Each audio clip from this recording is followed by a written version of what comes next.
Hey guys, Tony Vasquez here once again with another episode of Let's Talk About It. Today we're going to continue the conversation on racism. We felt that it's necessary for us to keep bringing light into the situation that we are having right now, not just in the city of New York, but in the entire world. It's something that has been kept hidden. People have ignored it for too long now, and now is becoming people are talking and is making a buzz, and I think by us speaking on the matter more and more is actually going to bring change, and we're hoping that it brings change to our world. So I have a special guest with us today. He is part of our church here at SBC.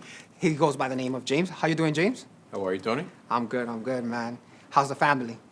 Family's good, you know. COVID's good. I'm an uncle now. I told you that. So I took a trip to Rhode Island, visit my sister and the baby nephew, I guess you can say. So yeah, everything's good. Work's good. Family's good.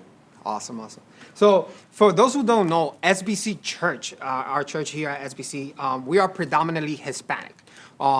It was just a few years ago where the senior pastor felt that it was time for us to actually expand and also reaching out to the English-speaking community. And with that, our executive pastor, Pastor Anthony, we began the move and started opening the church for the English-speaking community, where now we were expanding more and more.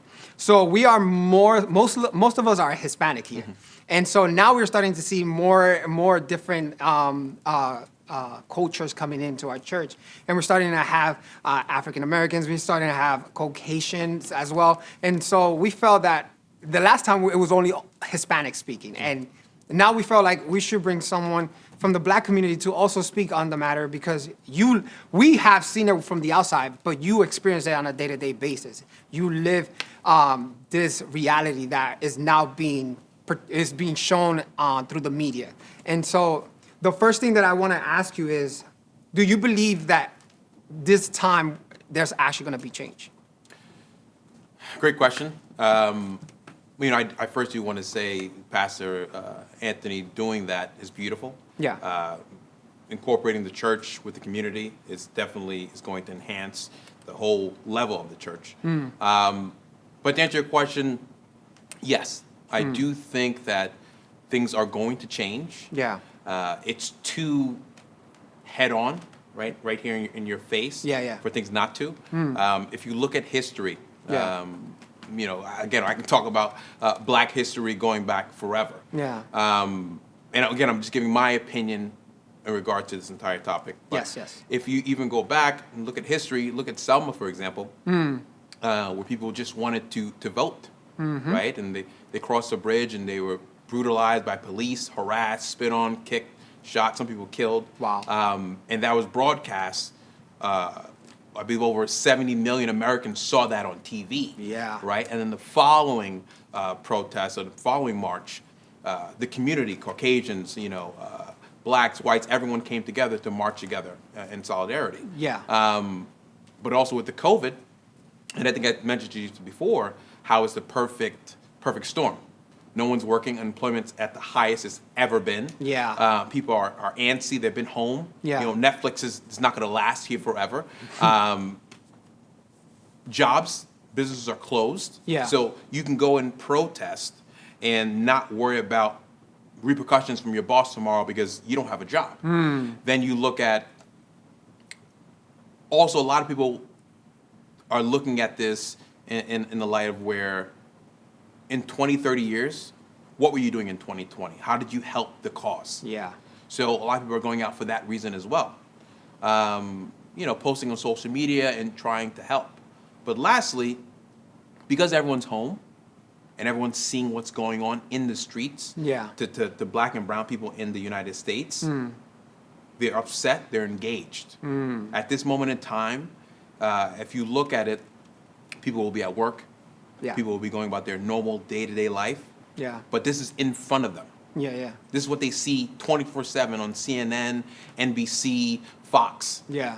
So things are going to change. Yeah. I'm not sure to what level it's going to change to. Yeah. But just having the conversation and even being here with you today is just the perfect start. Yeah.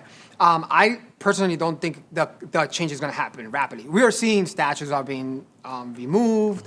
As they should, yes. Certain brands are changing their images because they feel like it's offensive.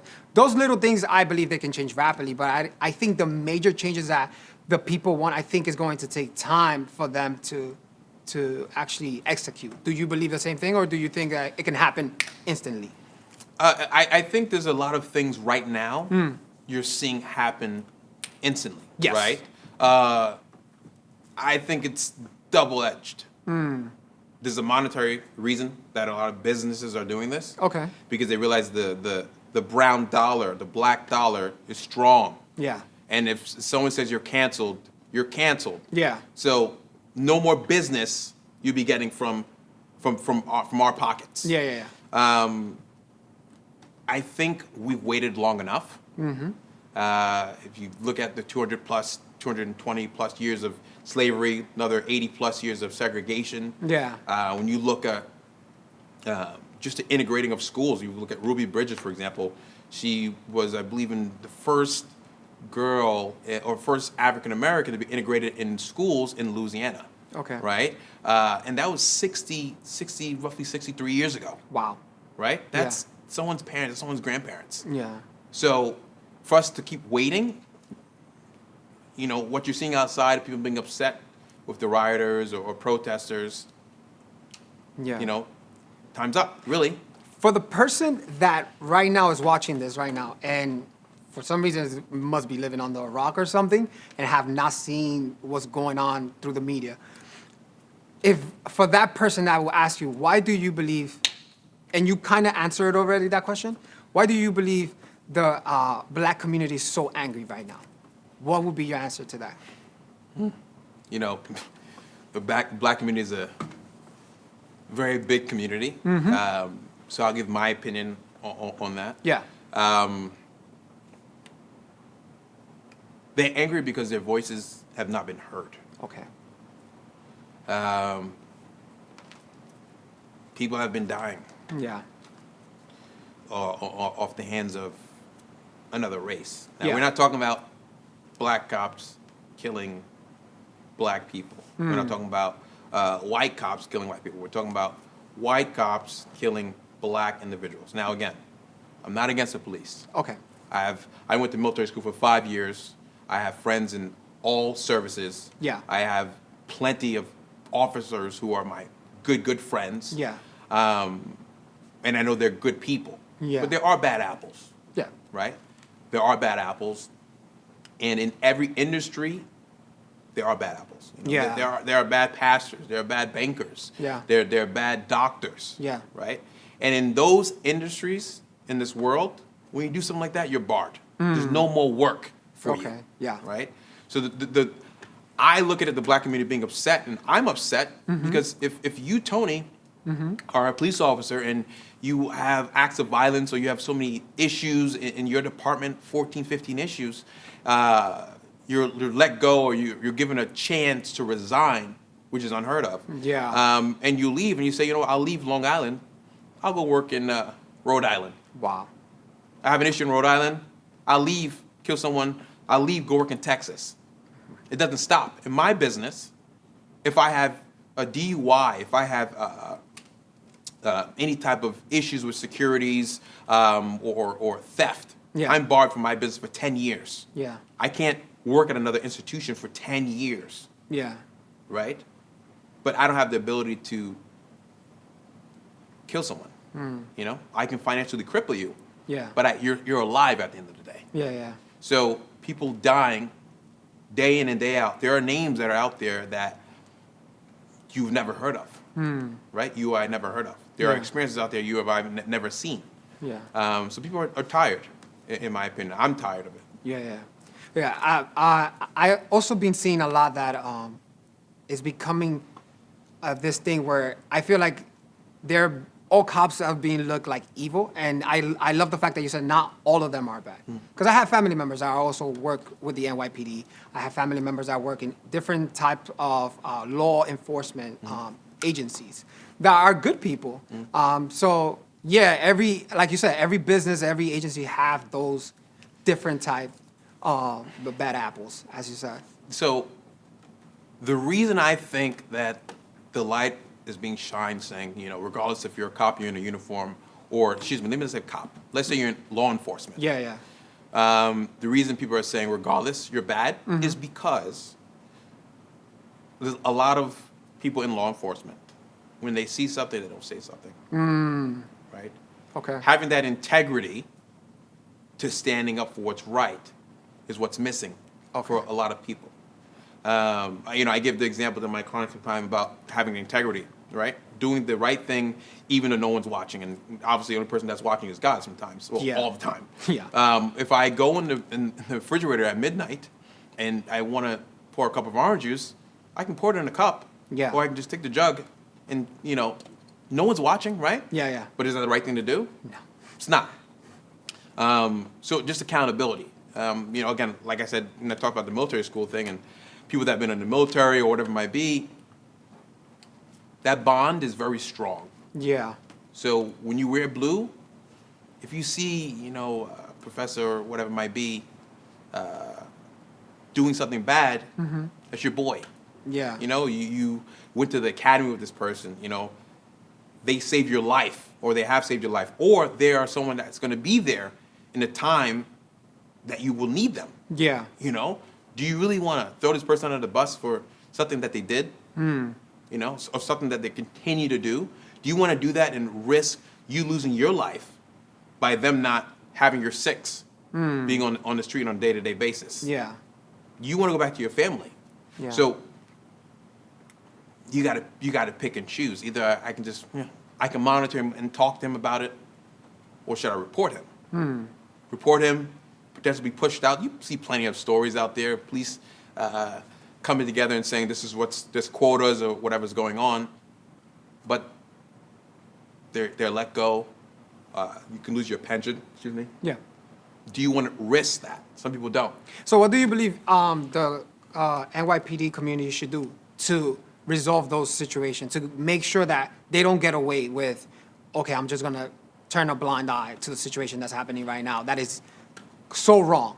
I think right now, from what I've been reading and talking to some of my cop friends about some of the changes that are coming along, not only in New York, but throughout the country, just having that transparency. Okay. And again, my brain, the way it works, I just go there and I come back. Yeah. I had an incident a while ago myself, and I was so driven to create an app Yeah. to hold police accountable on how they treat people. And one of the things, and going back to your question, what can police departments do? Yeah. Having that transparency, having those community meetings or community review boards. Okay. So if I have Officer ABC, for example, in Williamsburg, who's had maybe 6 or 7 issues with the community, they don't, mind you, a lot of police, majority of the time, they don't work where they live. Yeah. Right? They can live in Long Island, work in Williamsburg, work in the Bronx, work in Harlem, right? And they go back. I think they're supposed to be within the 5 boroughs. Yeah. Yeah. Somewhat, yeah. Yeah. So, and again, I wasn't really knowledgeable on that, but to a certain extent, community review board. This person has had 6, 7 issues with our community, people that this is all public. We pay you, right? Yeah, yeah. And you hear that a lot. You're a public servant, and it's not to the point like, hey, I'm the king, you're a pawn. It shouldn't be looked on like that. They're here to protect and serve. Yeah. So having those review boards where you work with the police department, with the community, like Officer so-and-so has been very rough. Yeah, Even yeah. though people in the community are doing bad things, this person might be out late or driving without a license, whatever it might be, this officer, compared to the rest of them, the 100 that we have here, is not the best. Can you either take him and reprimand him or move him somewhere that is more suitable for him and not this community? Something like that, having the accountability. Hey, if I go make a complaint, and this is the 15th complaint, and that's the big issue, right? You're not talking about 1 or 2 issues with a cop or a police officer or law enforcement. You're talking about repetitive offenders. I also believe that cops should be get psychologically tested periodically, because they go through so traumatic, a lot of traumatic experiences that I believe they also need to be tested to make sure that everything up here is on point, because they might go through an experience that would change their whole perspective and point of view on certain situations that may be happening, which will create them to react differently than they were taught in their academy. So I think one thing that the police department should do is, let's make sure that we're making sure that they are good here, not just here and not just physically, which I believe that will bring more of will let the head of the departments know, like, okay, I need to work on this guy, I need to work on that guy for the sake of the community. Because somebody with a weapon that is not good over here can become a problem to the community. It can actually become a threat. Correct. Right? Yes, listen, I agree with you 100%. When you think about the DMV, for this example, I love analogies. Right? Yeah. I love metaphors. Yeah. You have a car, right? You can't have the car on the road without inspection. Yeah. Okay? The police enforcement, the police department or cops who are out there, think about them like that. Yeah. Having that checkup, that maintenance, make sure that everything is tuned and right before you put it on the road. Yeah. Or you put it back in the community. Because if not, we're humans. Yeah, we don't get a second chance. Once We you have get bad killed, days as well. and you if know? once you kill the person, that person can say, okay, there's a video game, I'm gonna be revived again. Yeah, No, it doesn't that's- work that way. That's it. Once you kill the person, they don't come back. And I think that will save a lot of lives too if we're always checking up on them, making sure that the cops are good mentally, emotionally, and physically at all times. That's gonna save a lot of lives, I believe.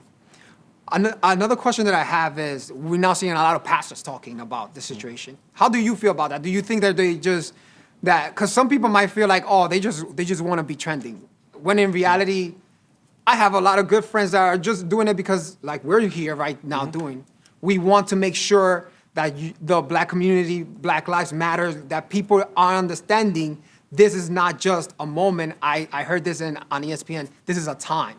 This has to happen now. The change has to happen now. Enough is enough. And I think as a church, we should actually be talking about this situation, because this is life. This is what Jesus actually brought us. Jesus was never shying away from what was happening in the community. He was always directing himself as well and making sure, like, okay, and that's why he wasn't liked as well at times by the lawmakers, because he would say, hey, what you're doing is not right, needs to be fixed. So how do you feel about more and more pastors speaking about what's happening right now and making about the movement and protesting along with the black community? Do you think that's a positive, or do you feel like, they should dial it down a little bit? Again, another great question. I'm going to answer it in a couple layers for you. Okay. I think first, what pastors are doing throughout the nation Yeah. is a beautiful thing. Yeah. Don't stop. Keep pushing the envelope. Yeah. I believe when Pastor Anthony was here and he was talking, and he said, a lot of people are not aware. I've spoken to a lot of coworkers of mine who were not aware of certain things until I sent them to the internet to Google or read or watch this movie or listen to this podcast. People are not aware. Yeah. So by pastors being out here, putting it out there in the church, because they're a leader of the community and a leader of the church. Yeah. The pastors are here, and they help people through good times, bad times. Yeah. Right? They can have these difficult conversations. Yeah. Right? They might be able to reach somebody that I'm not able to reach. Definitely. Right? So talking about it and incorporating it in the service and having these conversations, or allowing us to come into the church to have these conversations in the house of worship is important. Definitely. Keep the foot on the pedal, as you might say. In understanding, yes, Black lives do matter. Yeah. Right? We're not saying all lives don't matter, but we're saying Black lives matter. Yes. If you again, analogies again for me. Mm-hmm. We live in a cul-de-sac. Okay? I'm Black, I live in this house. You're Dominican, you live in this house. Mm-hmm. I have Jerry, who's Caucasian, living in this house. I have someone that's Indian living in this house. Mm-hmm. And we have one fire hydrant in that cul-de-sac. My house is burning down at that moment in time. Okay? Instead of you coming running out and say, hey, my house matters as well, because I'm next to that house, we can burn next. We're just focusing our time and energy on the house that's currently burning. Yeah. All right? On the racism and the everything that we have experienced is all in that house, burning to the ground, where there's no more, right? And what will happen? How does fires work? It's going to go to the next. Your house is next. Yeah. Okay? So that's what people are saying when they say Black Lives Matter. Yeah. Okay? You don't go to a breast cancer walk and join the walk and say, well, I have prostate cancer. That matters. We understand that. But this is what is important right now, and there has been no water thrown on our house in a very long time. Yeah. Right? And now that America has seen that this house is burning, we have to do what we can to put the fire out and rebuild.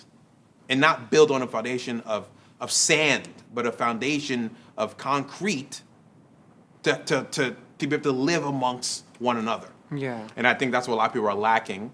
And they tend to take this and spin it and say, people are rioting, doing all these bad things, and not realizing I think it was, I'm not sure if it was Jose, but he was saying how you can't look at life through the lens of a straw, right?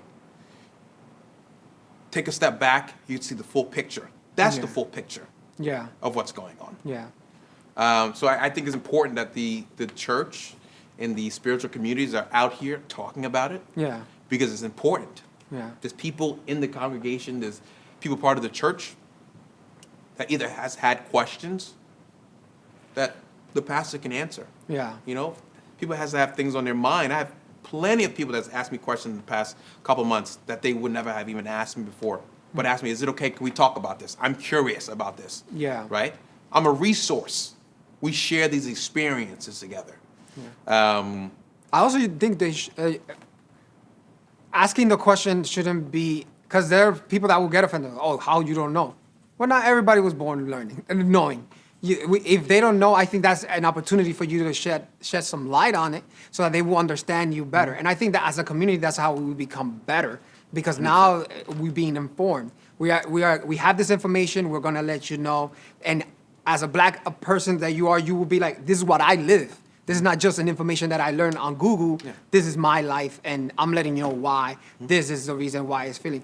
One thing, like you just said right now with the straw analogy, that I notice a lot is that sometimes we focus on, there's lootering happening.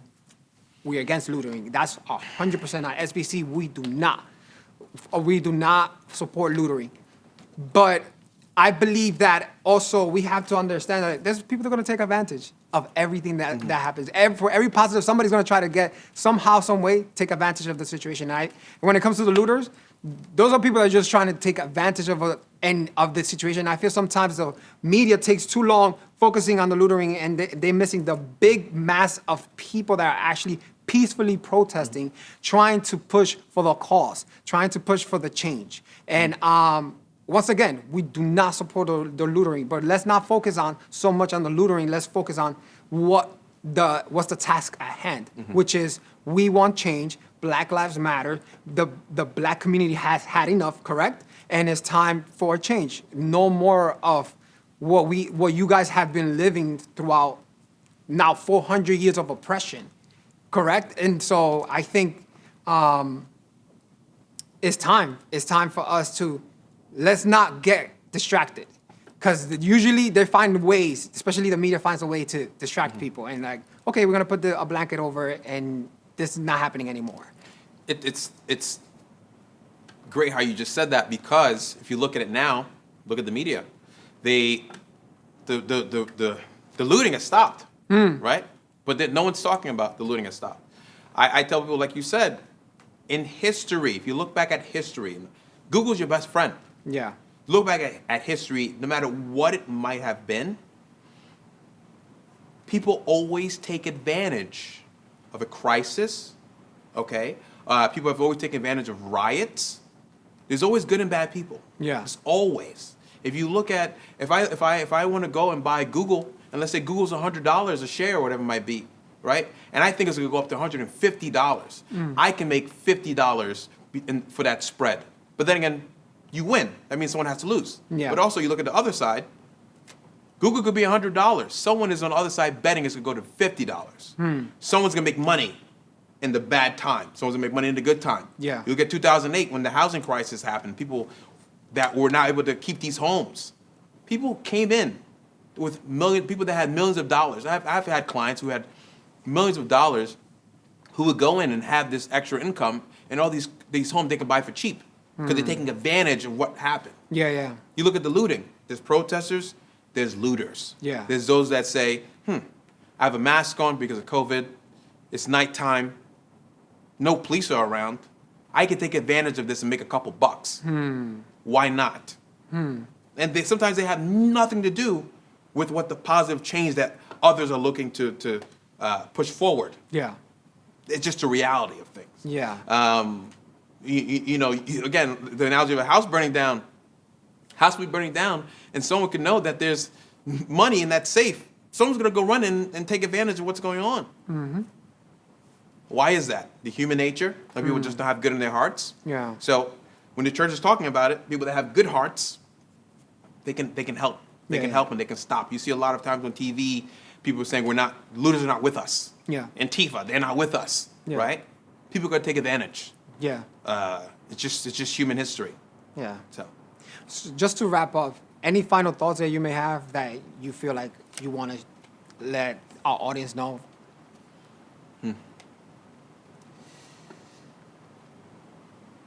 Well, I do want to say thank you for bringing this all together today.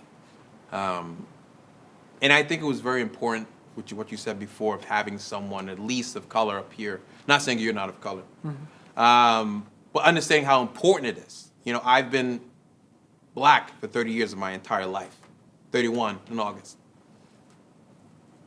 It's not an easy experience.